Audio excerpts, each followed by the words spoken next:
On August 2nd, 1943, shortly before 6 in the morning, a B-17 flying fortress named Yankee Doodle began rolling down a runway on the island of Espiritu Santo in the New Hebrides. The pilot was a 21-year-old second lieutenant named Gene Roddenberry. He had been flying combat missions in the South Pacific for nearly 10 months. He had bombed Japanese airfields in the northern Solomon Islands. He had flown through anti-aircraft fire so thick it looked like black rain. He had survived tropical storms that threw his aircraft thousands of feet in seconds. And now, in the pre-dawn darkness of a routine sea search patrol, something went wrong that no amount of combat experience could fix. As the big 4-engine bomber gathered speed down the runway, Roddenberry realized the aircraft was not developing enough power to get airborne. He was running out of pavement. He chopped the throttles and hit the brakes. The brakes failed. He ordered his co-pilot, Lieutenant Frank Belosic, to unlock the tail wheel for a ground loop. The tail wheel lock would not disengage. The B-17 overran the end of the runway by roughly 500 feet, ploughed into the jungle beyond the strip, and hit a row of hidden tree stumps that crushed the nose section like a fist closing around a tin can.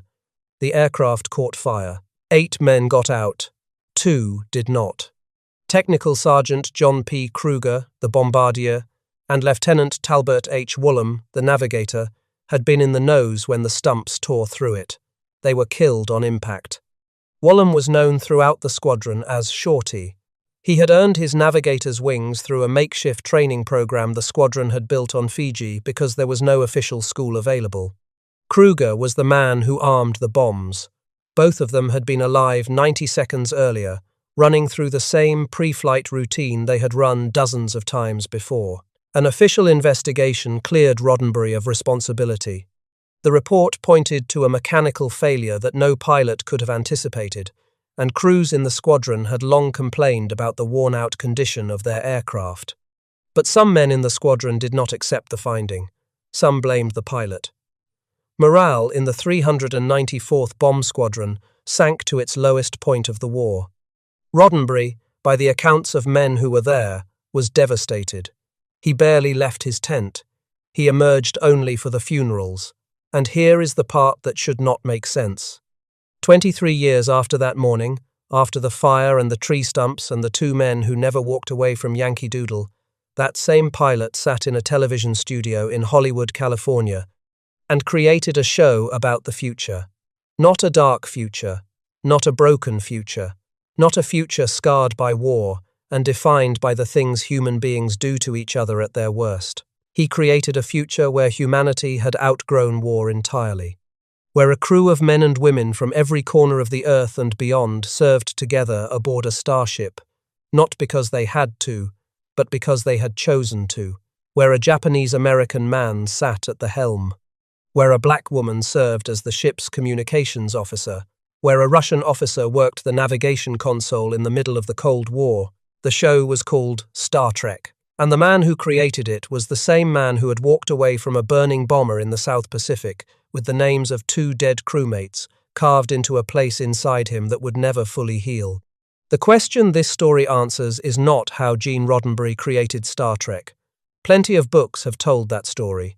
The question is deeper than that and stranger. The question is how a man who flew, by his own estimate, 89 combat missions in the Pacific Theater, who dropped bombs on airfields and watched friends die in the air and on the ground, who sat at the controls of an aircraft that killed 2 of his own crew, came out of that war believing not that humanity was broken, but that humanity was capable of something extraordinary, something worth showing the world. If this story moves you, a like is the single best way to help it reach others who care about these men and this history. And if you are new here, subscribe. There is more ahead. To understand what Roddenberry saw in the war, and more importantly what the war saw in him, you have to understand what he was before the Army Air Forces found him. Eugene Wesley Roddenberry was born on August 19, 1921, in El Paso, Texas. He was the first child of Eugene Edward Roddenberry and Caroline Glenn Goleman Roddenberry. His father was a former army enlisted man turned lawman who would spend his career in uniform. When Gene was 2 years old, the family moved to Los Angeles after his father passed the civil service exam and received a commission with the Los Angeles Police Department. Gene grew up in the neighborhoods of central Los Angeles, a skinny kid who read too much and talked too much about things that had not happened yet. His favorite books were the pulp science fiction magazines that cost a dime at the drugstore, Edgar Rice Burroughs, John Carter of Mars. Stories about men who left the world they knew and found something better somewhere else. He graduated from Franklin High School in Highland Park in 1939. He was not a remarkable student. He was not an athlete. He was the kid in the back of the classroom reading stories about other worlds while the teacher talked about this one. His father, a practical man who carried a badge and a sidearm to work every day, did not know what to make of a son who preferred spaceships to squad cars. Roddenberry enrolled at Los Angeles City College, where he majored in police science, following his father into the only career path the family understood. He served as president of the College Police Club, a dutiful nod to the family tradition. He earned his Associate of Arts degree on June 26, 1941. He was the first person in his family to earn a college degree. It was a 2-year degree from a city college, not Harvard, not West Point, not the kind of credential that opened doors in 1941 America. It was the degree of a man who was expected to become a cop, marry a local girl, and spend his life within 20 miles of where he was born. But while he was studying police procedure during the day, he was doing something else entirely during the evenings and weekends, something that had nothing to do with his father's world. He had enrolled in the Civilian Pilot Training Program, a federal initiative designed to build a reserve of trained pilots in case the country went to war. The program was open to college students who could pass a physical and a basic aptitude test. Roddenberry passed both. He earned his private pilot's license on September 17, 1940. He was 19 years old. He could fly before he could legally drink. And the moment he left the ground for the first time, the cop's son from Highland Park understood that he was never going to spend his life within 20 miles of anything. And then Pearl Harbor happened. Roddenberry enlisted in the United States Army Air Forces in December of 1941. He reported for aviation cadet training and was assigned to Class 42GA. His first stop was Corsicana, Texas, where civilian instructors put him through 60 hours of flight time, including 32 hours solo.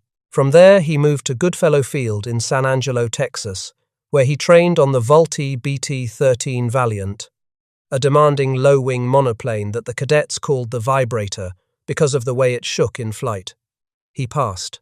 He completed advanced training on the Cessna AT-17 Bobcat, and on August 5, 1942, he was commissioned as a second lieutenant in the Army Air Forces. Because he was tall, taller than the average fighter cockpit could comfortably accommodate, he was assigned to bombers. Specifically, he was assigned to the 394th Bombardment Squadron of the 5th Bombardment Group, one of the oldest bomb groups in the Army Air Forces. The 5th Bomb Group had been stationed at Hickam Field in Hawaii on December 7, 1941. Many of its bombers, a mix of B-17Ds and B-18 Bolos, had been destroyed or damaged on the ground during the Japanese attack on Pearl Harbor. The unit had been rebuilt from wreckage and replacements, and by the time Roddenberry joined it, the group was flying war-weary B-17E models that had been handed down from other units, specifically the 19th Bomb Group returning from Australia. In September of 1942, Roddenberry reported to Bellows Field on the island of Oahu. The squadron commander was Major Orrin H. Wrigley, a West Point graduate who had flown missions during the Battle of Midway. Under Wrigley, the 394th would be shaped into a combat unit that operated at the far edge of American air power in the Pacific, flying missions so long and so isolated that a crew's survival depended entirely on the men inside the aircraft. In mid-November of 1942, the squadron flew south. They island-hopped through Christmas Island and Canton Island and arrived at Nadi on the island of Viti Levu in Fiji around November 18th. Their mission was sea search patrol, 700 miles out over open ocean, 100 miles across, 700 miles back, day after day, looking for Japanese submarines and surface ships along the supply route between the United States and Australia. There was nothing glamorous about it. The flights lasted 10 to 12 hours. The ocean below looked the same in every direction. The weather was violent and unpredictable. Tropical fronts could appear out of nowhere and swallow a B-17 whole. On one mission, Wrigley's bomber was caught in a massive storm front that threw the aircraft from 500 feet to 7,000 feet and back down again in seconds, tossing the crew like dolls inside a shaking box. They landed safely. The crew walked away from the aircraft rather than riding the truck back to the flight line because, as one of them put it, they wanted to feel the earth beneath their feet. This is the environment in which Gene Roddenberry spent the better part of a year. Not the Europe that most Americans imagine when they think of the Second World War. Not the beaches of Normandy or the skies over Berlin. The South Pacific was a different kind of war. It was fought across distances so vast that a single navigation error could mean running out of fuel over empty ocean with no place to land. It was fought in heat so oppressive that metal aircraft skin could burn exposed flesh. It was fought against an enemy that was dug in on islands scattered across thousands of miles of water, defended by anti-aircraft guns, searchlights, and fighter aircraft that could appear without warning. And it was fought by crews of 10 men sealed inside a metal tube, completely dependent on each other for survival. This is the detail that matters, not the targets, not the bomb loads, not the tactical objectives. The detail that matters is what Roddenberry saw every time he looked around the inside of that B-17. He saw a pilot and a co-pilot who had to trust each other with their lives on every takeoff and every landing. He saw a navigator who was the only man aboard who knew where they were, which meant he was the only man who could get them home. He saw a bombardier who armed the weapons and aimed them, whose job required a precision that left no room for distraction or doubt. He saw gunners in the waist and the tail and the top turret, men whose sole purpose was to keep the aircraft alive long enough to reach the target and come back. He saw a radio operator who was their only connection to the outside world, the only voice that could call for help if everything went wrong. 10 men. Some of them had finished high school, some had not. They came from farms and factories and offices and street corners across the United States. They had nothing in common except the aircraft and the mission, and the fact that if any one of them failed, all of them could die. There is a word for what that kind of dependency creates. It is not friendship, although friendships formed. It is not loyalty, although loyalty was fierce. The word is trust. Not the casual trust of everyday life where you trust that the bus will come or that the store will be open. The absolute, non-negotiable, life or death trust of knowing that the man behind the gun will fire it when you need him to, and the man at the controls will keep the wings level when the flak is bursting around you, and the man reading the charts will find the island in 1,000 miles of empty Pacific, because if he does not, you will all die together. Roddenberry experienced that trust at an age when most young men were still figuring out who they were.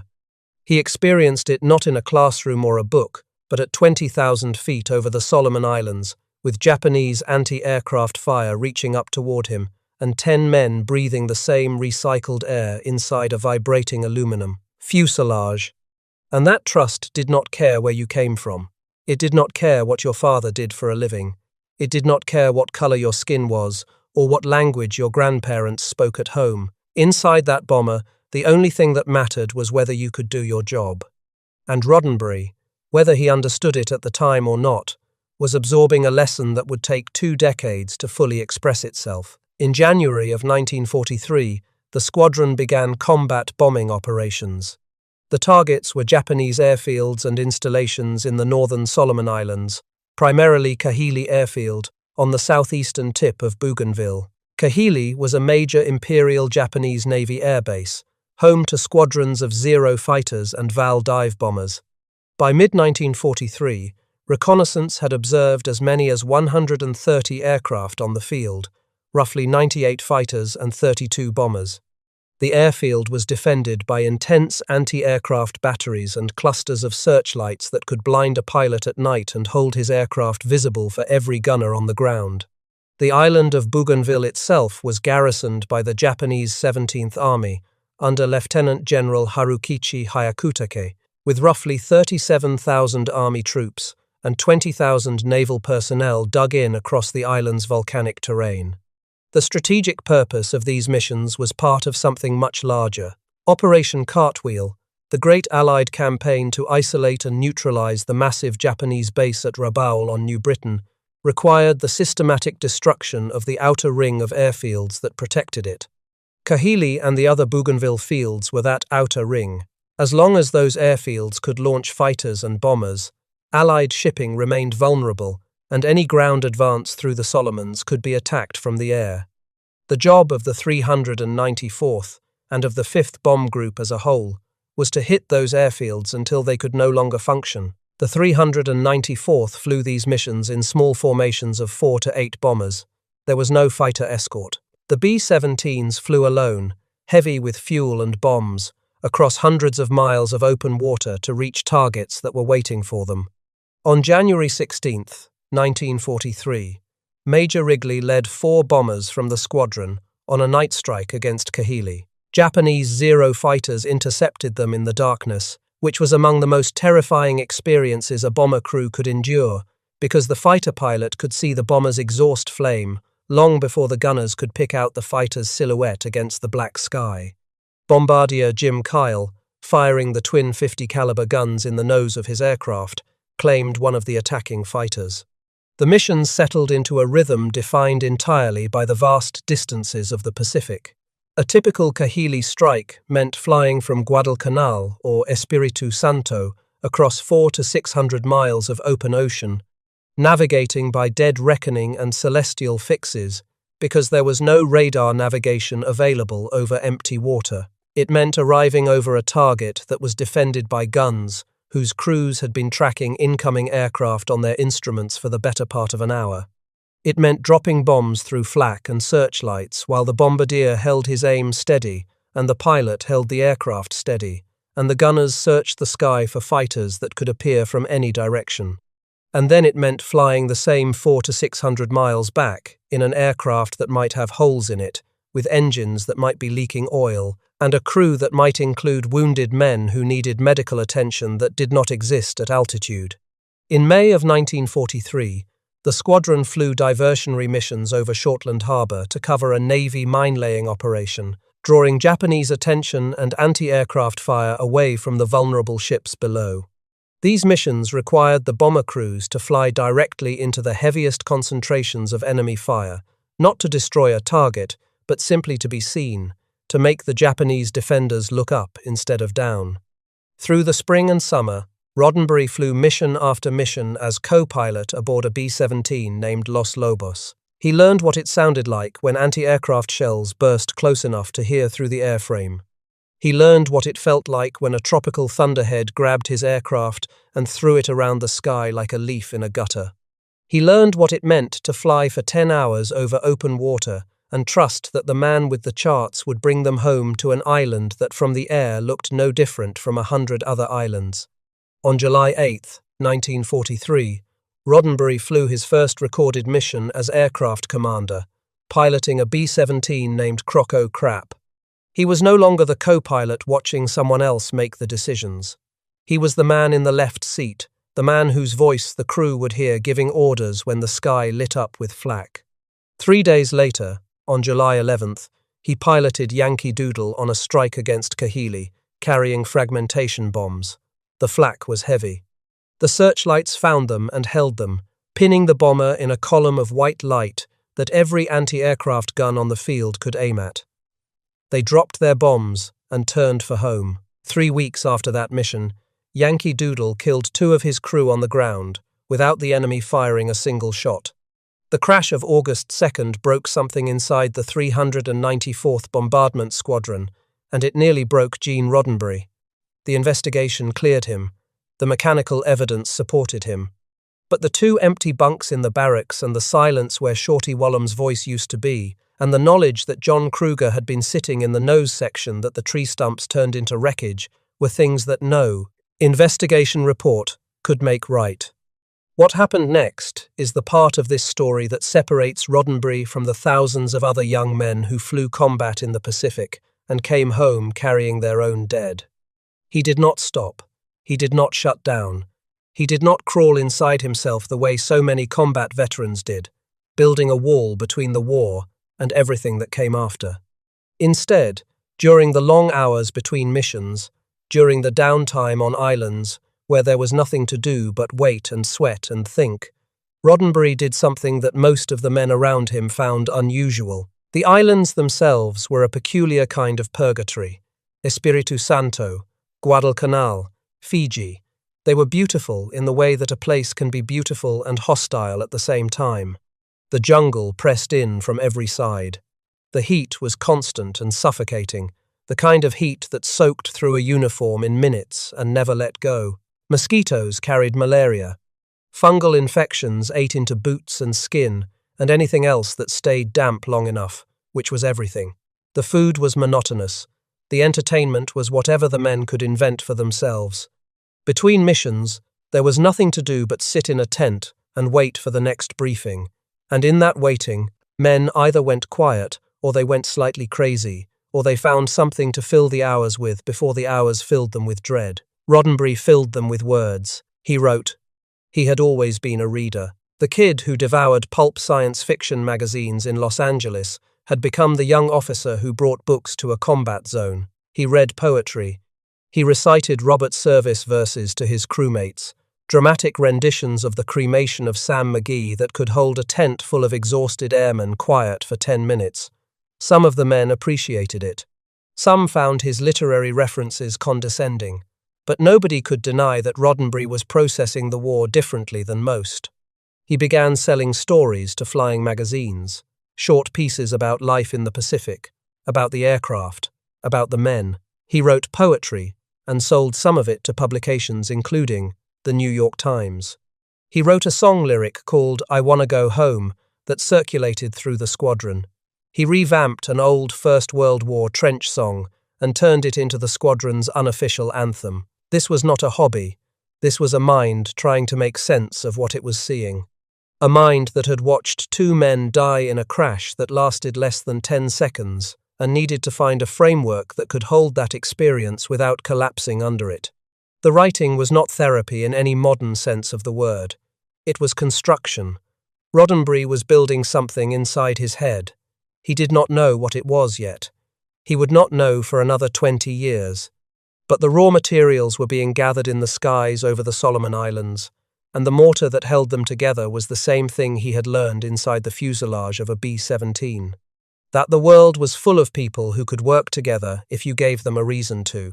That the differences between human beings, the ones that seemed so important on the ground, disappeared entirely at 20,000 feet when a zero was coming in at 3 o'clock, and the only thing that mattered was whether the man in the turret could shoot straight. Late in August of 1943, the 394th Bombardment Squadron sailed back to the United States.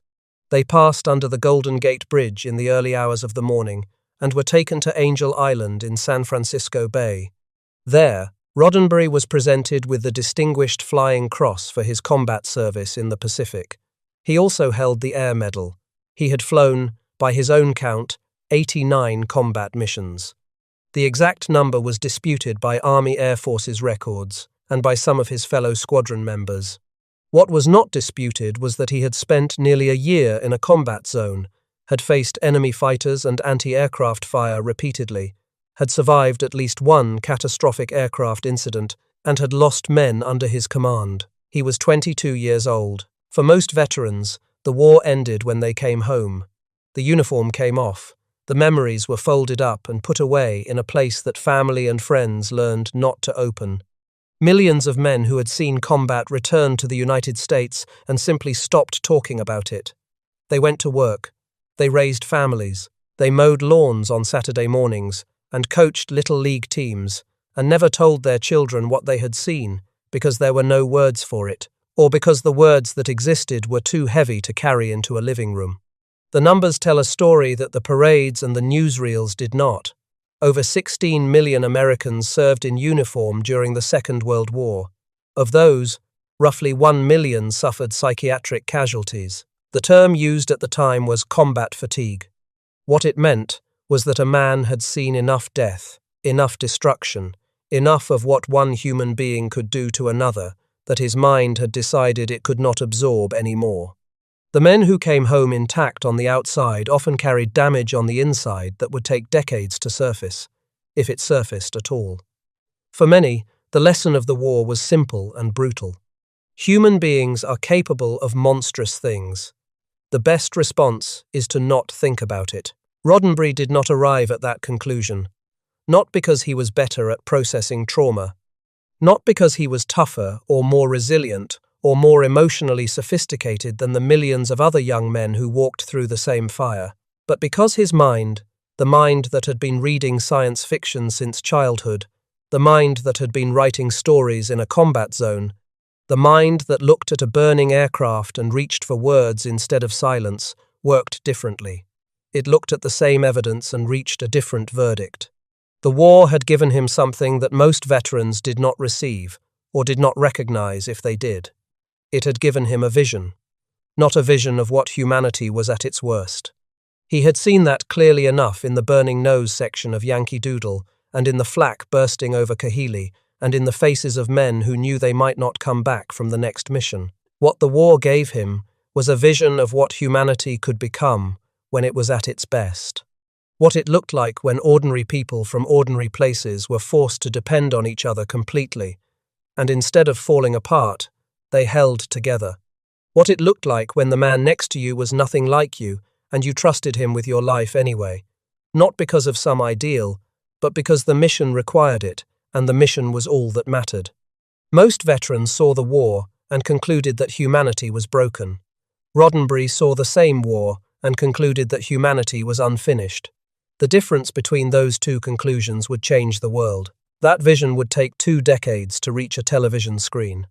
But the journey from the cockpit of a B-17 to the bridge of the Starship Enterprise was not the long, winding path it appears to be from the outside. It was a straight line, and the stops along the way prove it. After his stateside reassignment, Roddenberry served at several posts: Fort Worth, the 18th Replacement Wing at Salt Lake City, the Office of Flight Safety in Oakland, California, where his job was to investigate why aircraft crashed. Think about that for a moment. A man who had just survived a crash that killed 2 of his crew was assigned to spend the rest of the war studying crashes, reading reports about dead airmen, examining wreckage, determining what went wrong and who was responsible. The Army Air Forces did not know they were feeding a writer, but they were. Every crash report Roddenberry read was a story about what happens when machines fail and men do not, or when men fail and machines do not, or when everything fails and someone walks away while someone else does not. He was transferred to March Field near Riverside, California, as a plane crash investigator and promoted to captain. During this period, he survived a second crash, this time as a passenger on a military flight. The aircraft went down, and Roddenberry pulled 3 men from the wreckage. He was developing a pattern that would repeat throughout his life. The world kept trying to kill him in aeroplanes, and he kept walking away from the burning metal and helping others do the same. When the war ended in 1945, he was honorably discharged as a captain, but he did not stop flying. He could not. Whatever the war had done to him, it had not taken the sky from him. He went to work for Pan American World Airways, one of the most prestigious airlines in the world. Pan Am in the late 1940s was not a regional commuter operation. It was the airline that connected continents. Roddenberry flew the longest routes Pan Am offered: New York to Johannesburg, New York to Calcutta, routes that crossed oceans and time zones and put him in contact with people from every culture and every corner of the world. He and his wife Eileen settled in River Edge, New Jersey, and he spent weeks at a time in the air, crossing the same oceans he had crossed in a bomber, only now the payload was passengers instead of ordnance. And on every one of those flights, in every foreign city where he landed, in every crew he flew with. He was collecting evidence for an argument he did not yet know he was going to make. That people from different places, speaking different languages, carrying different histories, could sit in the same cockpit and fly the same aircraft and trust each other with their lives. He had learned that in a B-17. Pan Am confirmed it every week. And then the sky tried to kill him again. On June 18, 1947, Roddenberry was aboard Pan Am Flight 121, a Lockheed Constellation nicknamed Clipper Eclipse, traveling as third officer on a deadhead leg from Karachi to Istanbul. The Constellation was one of the most advanced airliners in the world, a far cry from the war-weary B-17s he had flown in the Pacific. It was supposed to be routine. Over the Syrian desert, in the dark, the aircraft went down. Of the 36 people aboard, either 14 or 15 were killed in the crash and the fire that followed. The sources differ by one. The desert was dark and featureless, and the nearest help was miles away. Roddenberry survived with 2 broken ribs, and what he did next tells you everything about the kind of man the war had made. He did not sit in the wreckage and wait for rescue. With broken ribs grinding against each other every time he moved, he pulled survivors from the burning aircraft. He organized the rescue effort. He took charge because he was the ranking flight officer still capable of standing, and because the war had taught him that when everything falls apart, someone has to build something new from the pieces. He kept the survivors together through the desert night until help arrived. He received a Civil Aeronautics Administration commendation for his actions. 3 crashes now, 3 fires, 3 sets of dead he could not save. The bomber on Espiritu Santo, the military aircraft stateside, the Clipper Eclipse in Syria. Each time the wreckage burned. Each time Roddenberry walked away. Each time someone else did not. A man who survives 1 plane crash is unlucky. A man who survives 3 has been given something, or is being tested by something, or is being told by the universe that he has work left to do. Roddenberry would not have put it in those terms. He was not a religious man, but he was a man who kept walking away from burning aircraft, and at some point, that fact has to mean something to the man doing the walking. He resigned from Pan American on May 15, 1948. He had spent 3 years flying the world for a living, seeing the cities and the cultures and the people that most Americans in the late 1940s only read about in magazines. Those years added another layer to the evidence the war had started collecting. The world was full of people who were different from each other, and the differences did not prevent them from building things together. Every crew he flew with, every airport where he landed, every city where he spent a layover, confirmed what the B-17 had taught him. Humanity was more alike than it was different, and the alike part was strong enough to build on. He applied to the Los Angeles Police Department in January of 1949 and was sworn in on February 1st with badge number 6089. His father's career had finally pulled him back to the ground. He served in the traffic division, working the streets of Los Angeles at night, writing reports about accidents and arrests, living the kind of life his father had lived for decades. Then he moved to the Public Information Division, where the department discovered that the former bomber pilot could write. He was promoted to sergeant in 1954. He became a speechwriter for Chief William H. Parker, one of the most powerful and controversial police chiefs in Los Angeles history. Parker was a rigid, rational, unemotional administrator who ran the department like a military operation. He believed in systems. He believed in chains of command. He believed that emotion was the enemy of good judgment. By some accounts, the character of Mr. Spock, the half-Vulcan who would become Star Trek's most beloved figure, carried traces of Parker's personality: logic over emotion, duty over impulse, the needs of the many over the needs of the few. But Roddenberry was not content to write speeches for someone else. He had been writing his own material since the South Pacific, and now, during the hours between shifts, during the weekends when other cops went fishing or worked on their cars, he began selling television scripts under the pen name Robert Wesley, westerns mostly, shows like Highway Patrol, Have Gun, Will Travel, Dragnet, the programs that defined 1950s television. Adventure stories built on a simple formula. A man with authority faces a problem. The problem is solved with courage and a gun. Roddenberry learned the mechanics of television storytelling the way he had learned to fly, by doing it, by making mistakes, by doing it again until the instrument panel made sense. But even in those early scripts, something different was showing through. His stories kept returning to the same themes: the tension between duty and conscience, the cost of following orders you know are wrong, the possibility that the enemy might not be as different from you as the uniform suggests. These were not standard Western themes. These were the themes of a man who had spent a year at war and the rest of his life thinking about what the war meant. On June 7, 1956, he resigned from the Los Angeles Police Department to write full-time. It was the most dangerous decision he had ever made, and that includes flying into flak over Bougainville. He had a wife. He had a career with a pension. He had his father's approval for the first time in his life, and he walked away from all of it because the thing he had been building inside his head since 1943 demanded to be built outside of it. He created a military drama called The Lieutenant, which ran for one season in 1963 and 64.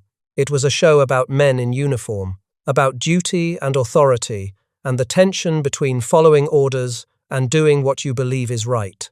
It dealt with racial prejudice in one episode, a subject most television producers in 1963 would not touch. The Department of Defense objected and withdrew its cooperation. NBC refused to pay for the episode, forcing the studio to absorb the cost. Roddenberry learned something from that fight.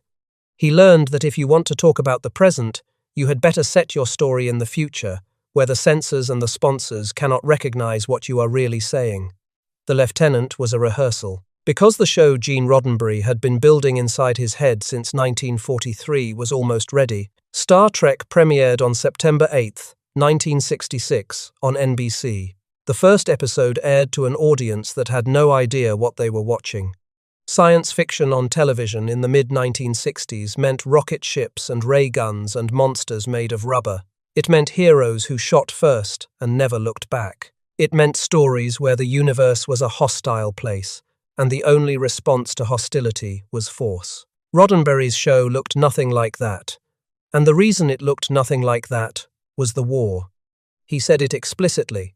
He said that Star Trek was formulated to change the convention that there was always a shootout in the last act. He had seen real shootouts. He had seen real violence on a scale that television could not depict and would not try to for another 40 years, and he had concluded that the shootout was the least interesting part of any conflict. The interesting part was everything that came before it: the decision-making, the diplomacy, the moment when two sides that do not understand each other have to choose between destruction and dialogue. That was the story Roddenberry wanted to tell, because that was the story the war had taught him mattered. In nearly every episode, Captain Kirk faced a dilemma that could not be solved by firing phasers. He had to think. He had to negotiate. He had to understand the enemy well enough to find a solution that did not require killing everyone in the room. And when violence did come, as it sometimes had to, it was presented not as a triumph but as a failure of communication, of empathy, of imagination. A failure that Roddenberry had witnessed firsthand from the cockpit of a bomber, where the bombs fell because diplomacy had failed a long time ago, and now the only option left was destruction. For anyone who understood where Gene Roddenberry had been and what he had seen, the show was not science fiction at all. It was a war veteran's letter to the future, written in the language of the only medium that could carry it far enough. Start with the ship. Roddenberry named it the Enterprise. Years later, he explained why in terms that left no room for interpretation. He said he had been an Army bomber pilot and fascinated by the Navy, and particularly the story of the aircraft carrier Enterprise, which at Midway had really turned the tide of the whole war in America's favor.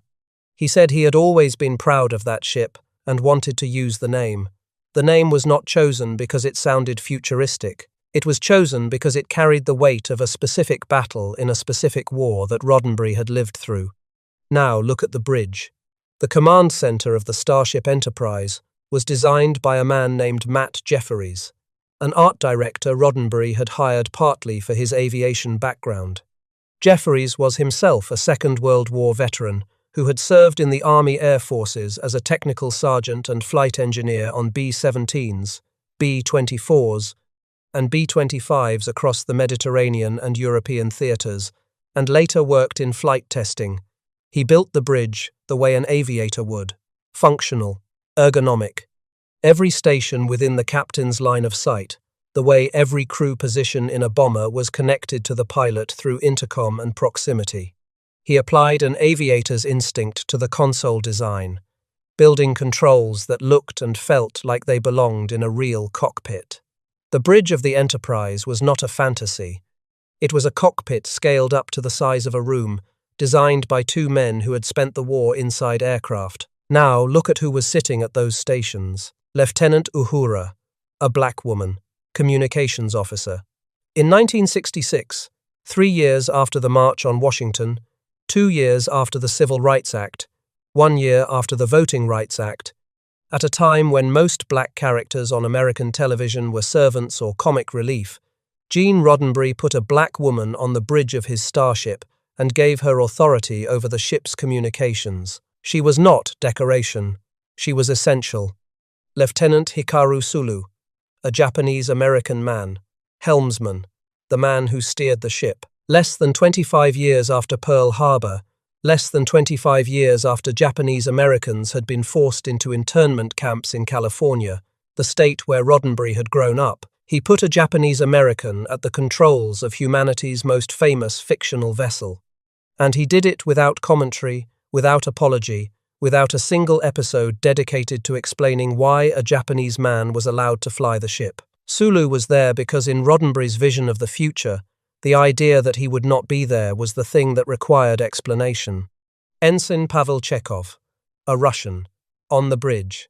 In the middle of the Cold War, when American children were practicing nuclear attack drills under their school desks, when the Soviet Union and the United States stood on opposite sides of a line that threatened to end civilization, Roddenberry put a Russian teenager at the navigation console and made him part of the family.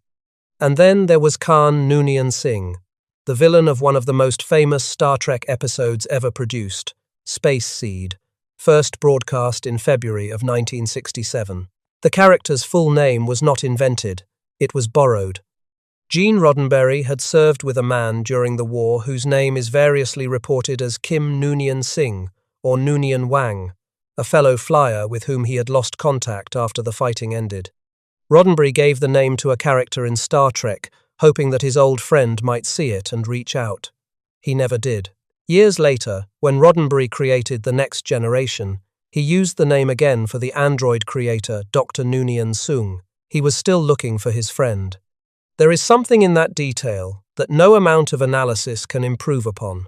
A man carries a name from the war for 20 years, plants it inside a television show, and waits. That is not a writing choice. That is a man trying to finish a conversation the war interrupted. And Roddenberry was not the only veteran on that set. The war had shaped Star Trek's cast as deeply as it shaped its creator. James Doohan, who played the Enterprise's chief engineer Montgomery Scott, had landed on Juno Beach on D-Day with the Royal Canadian Artillery. He was hit by 6 bullets from a Bren gun fired by a nervous Canadian sentry that same night. He lost the middle finger of his right hand. DeForest Kelley, who played Dr. Leonard McCoy, served in the Army Air Forces during the war. Even the Jefferies tubes, the narrow maintenance corridors inside the Enterprise that became a recurring set piece across decades of Star Trek, were named after Matt Jefferies, the B-17 veteran who designed them.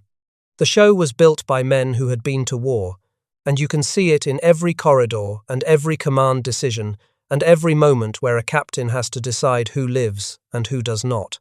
Every one of these decisions, the ship's name, the bridge design, the crew's composition, the borrowed name, traces a direct line back to what Roddenberry experienced between 1942 and 1943 in the South Pacific. He said it himself in an interview for The Humanist magazine in 1991, one of the last long interviews he gave before his death. He said it did not seem strange to him that he would use different races on the ship. He said he had been in the Air Force and had traveled to foreign countries. He said that obviously these people handled themselves mentally as well as anyone else. That sentence is the key to everything Star Trek became. Obviously these people handled themselves mentally as well as anyone else. He had learned this not in a university seminar on racial equality.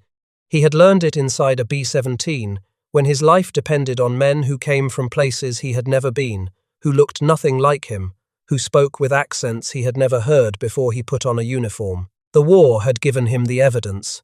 Star Trek was the verdict.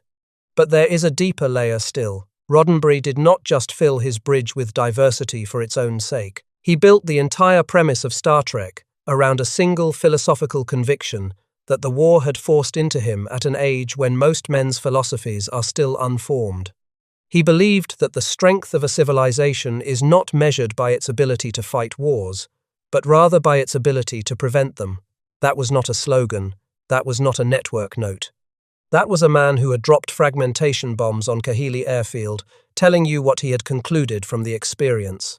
Star Trek presented a future where humanity had unified, not because some government forced it, but because people had finally learned what Roddenberry had learned inside his bomber. That the differences between human beings are real but small. That the things that connect us, the trust, the dependency, the shared vulnerability of being alive, are enormous. That a crew of strangers thrown together by circumstance and necessity can become something greater than any of them would have been alone. He had seen it happen at 20,000 feet. He had seen 10 men from 10 different places become one organism that could navigate, fight, and survive. He had seen it break when Kruger and Wallum died. He had seen it rebuild when new men took their places and the missions continued. He had seen the thing that most people only talk about in the abstract, people from different worlds, working together, because the alternative was dying alone. And he spent the rest of his life trying to show that vision to anyone who would watch. Consider what Roddenberry accomplished from the vantage point of where he started. He was a cop's kid from Los Angeles. He sold no shoes like some of the men in other stories from this war, but he came from the same ordinary soil. He had no family connections in entertainment. He had no Ivy League education. He had a 2-year degree from a city college, a pilot's license, and a head full of pulp science fiction. The war gave him the rest. It gave him the vision of a diverse crew working as one. It gave him the structure of a chain of command that valued competence over pedigree. It gave him the understanding that leadership is not about rank, but about what you do when everything falls apart. It gave him a friend whose name he carried for decades. It gave him the name of a ship that won a battle that turned a war. And it gave him 2 dead crewmates, whose faces reminded him every day that the future had better be worth what the present had cost. Gene Roddenberry died on October 24, 1991, in Santa Monica, California. He was 70 years old. In accordance with his wishes, a portion of his cremated remains was carried into orbit aboard the Space Shuttle Columbia in 1992, and a second portion was launched into orbit in 1997. The man who had flown at 20,000 feet over the Solomon Islands finally made it to the stars.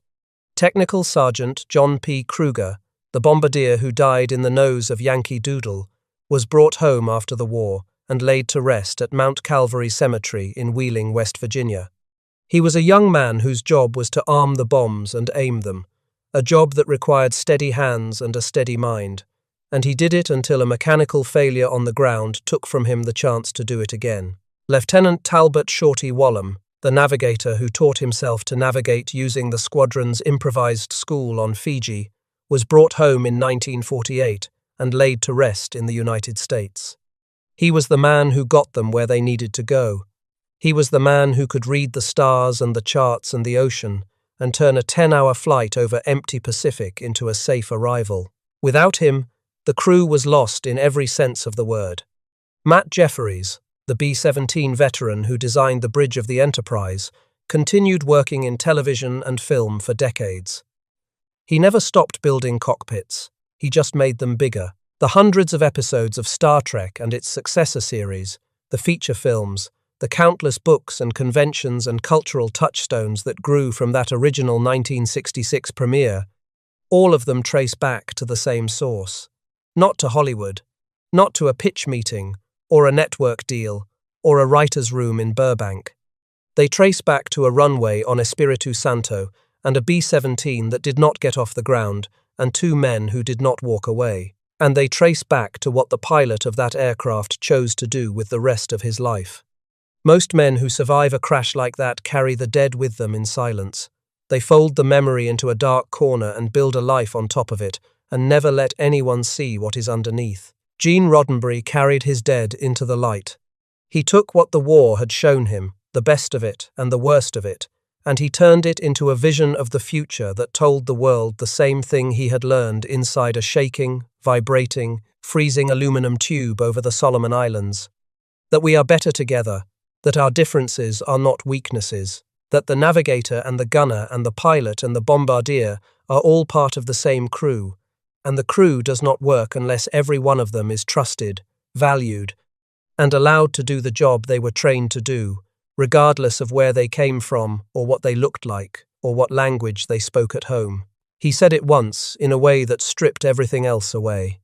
He said that Star Trek was his attempt to say that humanity will reach maturity and wisdom on the day that it begins not just to tolerate, but to take a special delight in differences in ideas and differences in life forms.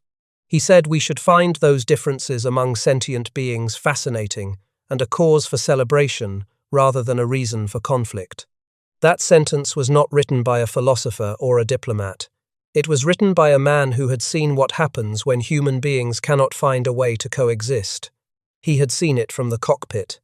He had seen the airfields burning below him, and the fighters climbing to kill him, and the flak bursting around him, and the empty bunks where friends had slept the night before. And from all of that destruction, he pulled out a single conviction and held on to it for the rest of his life. That the future can be better, that it will be better. That the evidence for this is not found in governments or treaties or institutions, but in the faces of 10 men inside a bomber who chose to trust each other because the alternative was unthinkable. Gene Roddenberry flew 89 combat missions in the Pacific. He dropped bombs on Japanese positions. He lost 2 men on a runway in the New Hebrides. He survived 2 more plane crashes. He walked a beat in Los Angeles. He wrote television scripts under a fake name. And then he created a world where none of those things needed to happen anymore.